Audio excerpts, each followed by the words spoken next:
Now that we know how to practically apply these 4 truths in our lives that help us discern between our own voice and the voice of God, it's important to know that there are 2 other voices that try and lead us astray, that try and distract us from the voice of God. Let's take a moment and look at the act of archery, the art of archery. If you are a trained archer and your aim is perfect and steady, the chances are very slim that anything will affect you hitting your target. But if your stance is just slightly off or your arm is in the wrong position, your arrow will veer off target and you will miss your mark. This is how the voice of Satan, our enemy, works. He doesn't plant a big fat lie in front of you and expect you not to notice. No, he twists the truth very slightly and very subtly until, before you know it, you've veered off course and you've missed God's mark for your life. He manipulates subtly. That's what he does. So the first voice we need to be aware of is the voice of Satan, our enemy. In Matthew 4, verse 1 to 11, Satan tries to tempt Jesus into sinning.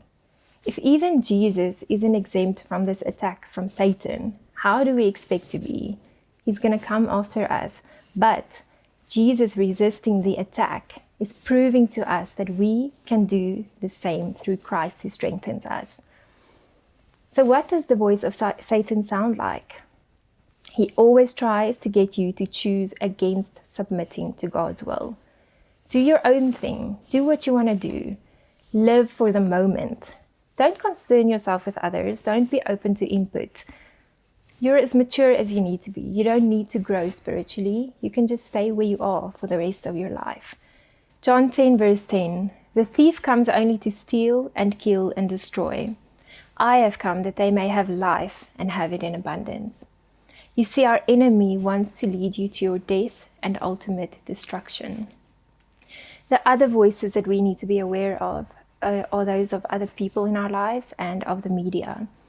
Let's look at teachers, for example. They have such a big impact on our lives. I remember I had amazing teachers, ones that chose to see the good in me. They chose to see my potential and try and nurture that and bring that out in me. I had other teachers who only wanted to see the worst in me, who decided that I maybe do not have so much potential. The teachers that saw the best in me are the ones in which subjects I excelled. My grades were amazing in those subjects. On the other hand, where the teachers weren't so good to me, my grades were poor to average. You see, I decided to listen to both kinds of teachers. I listened to both voices instead of listening to the opinion of God over my life. The other voice is that of the media. The media today is filled with legitimate human desires and needs, but it gets twisted in a way that it becomes sinful and lustful, fleshly desires that lead to our spiritual death. Today, I pray that you realize which voices you are allowing to speak into your life. Who are you allowing to mold and shape and guide you? And then I pray that God's voice will speak louder than any other voice in your life.